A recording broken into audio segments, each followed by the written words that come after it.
Chapter 12: Power, Politics, and Ethics. Power is the capacity to influence others who are in a state of dependence. Power has the following elements. Capacity is not always exercised, does not imply a poor relationship, can flow in any direction in an organization, and it applies to both individuals and groups. 5 bases of individual power.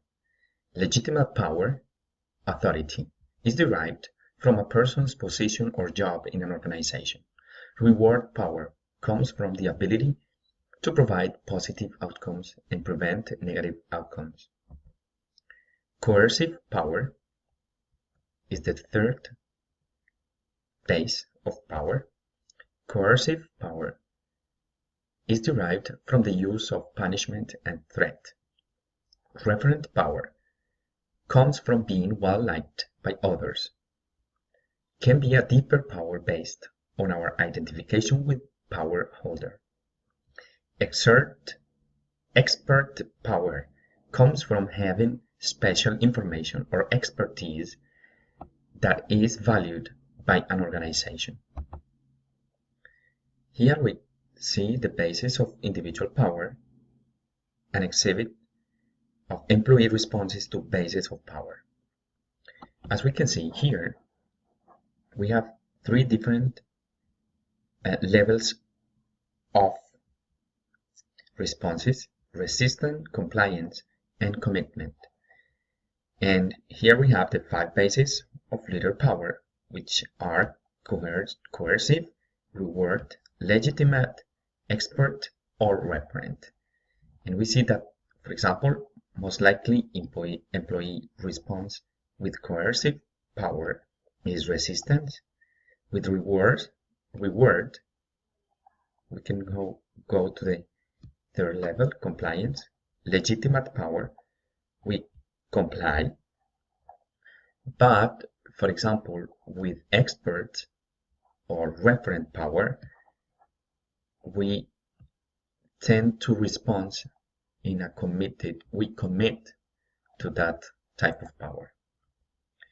People obtain power by doing the right things, extraordinary activities, visible activities, and relevant activities.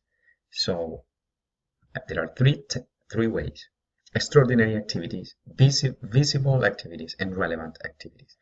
People obtain power by cultivating the right people. So doing the right things, extraordinary activities, visible activities, relevant activities, and then cultivating the right people is outsiders to the firm, subordinates, peers, and superiors. So we have the 4 levels that you can at which you can relate in an organization: outsiders to the firm, subordinates, peers, and superiors, including mentors, and sponsors. Empowerment is giving people the authority or legitimate power, opportunity, including training and freedom from bureaucracy. Motivation, finding intrinsically motivated people and aligning extrinsic rewards with performance to take initiative and solve organizational problems. It's giving people the authority, opportunity, motivation to take initiative and solve organizational problems. Here we see the relationship between power and performance. We have ineffective, effective performance, and power, adequate, sufficient, excessive. In poor performance and inadequate power, we have lack of power. With empowerment, the effectiveness, the performance goes well, there's sufficient power, and with excessive power but ineffective performance, we call it abuse of power.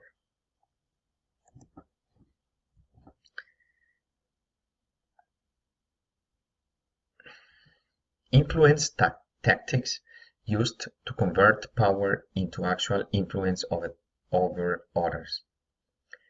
Assertiveness, ingratiation, rationality, exchange, upward appeal, coalition formation. So there are 6. Tactics: assertiveness, ingratiation, rationality, exchange, upward appeal, and coalition formation. The choice of influence tactics depends on the individual's power base, the person the individual wants to influence. McClelland in chapter 5 argues that most effective institutional managers have a high N power, high N need for power, the use of their power to achieve organizational goals. They tend to adopt participative or coaching leadership styles. They are relatively unconcerned with how much others like them.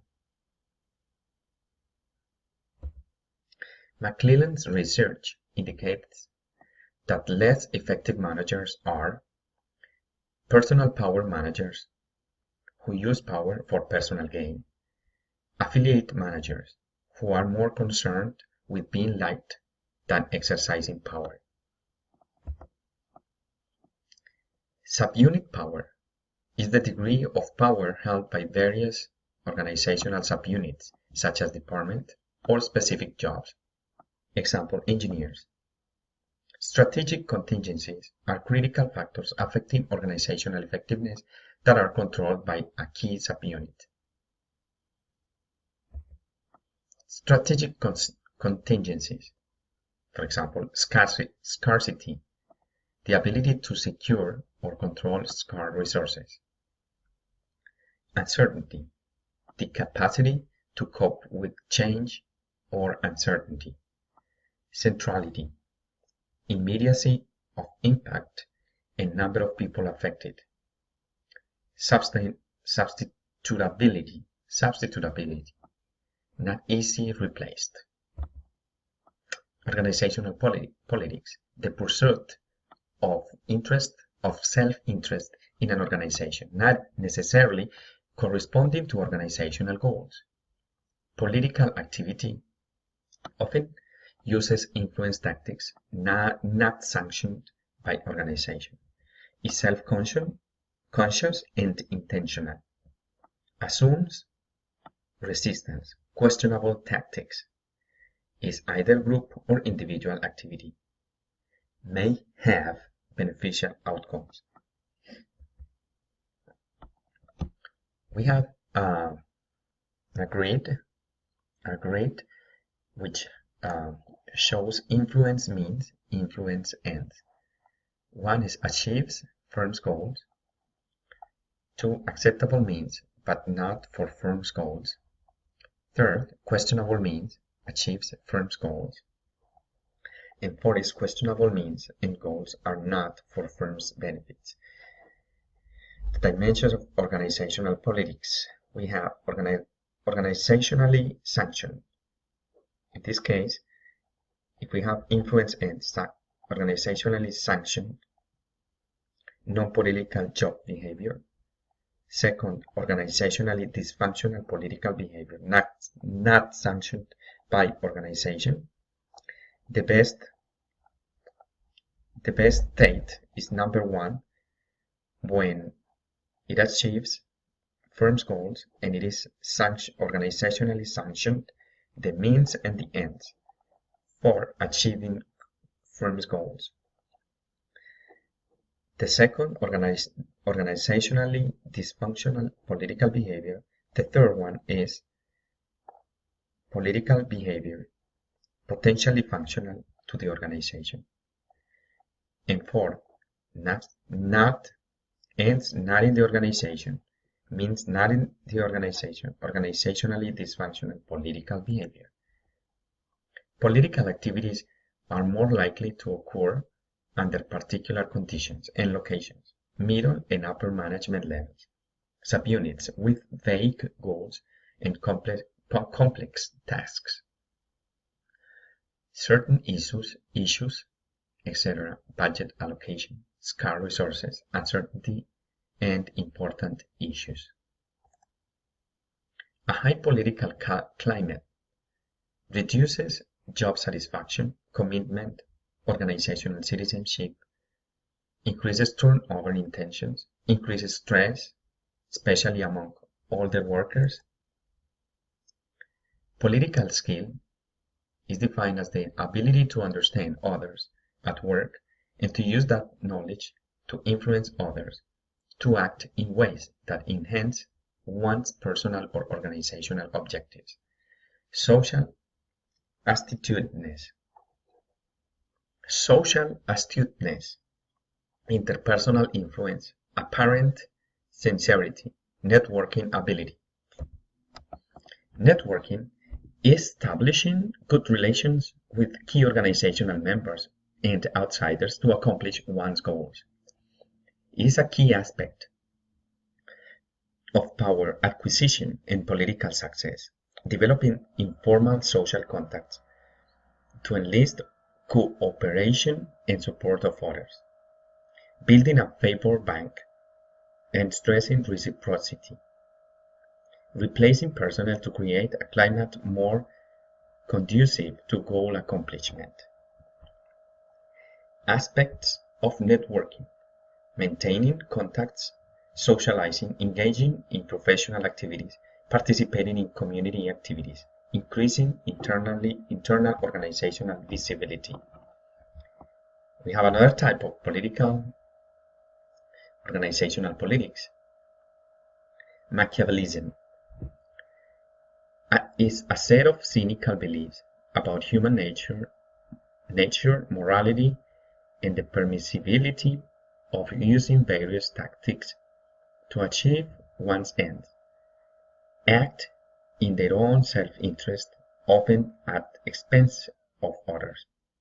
Cool and calculating, high esteem and self-confidence, form alliances with powerful people to achieve their goals. High Machiavellians tend to be very enthusiastic organizational politicians. Ideal situations for high Macs to manipulate, being face to face with those they want to manipulate, a fair emotional circumstance, unstructured situation with few guidelines for interaction.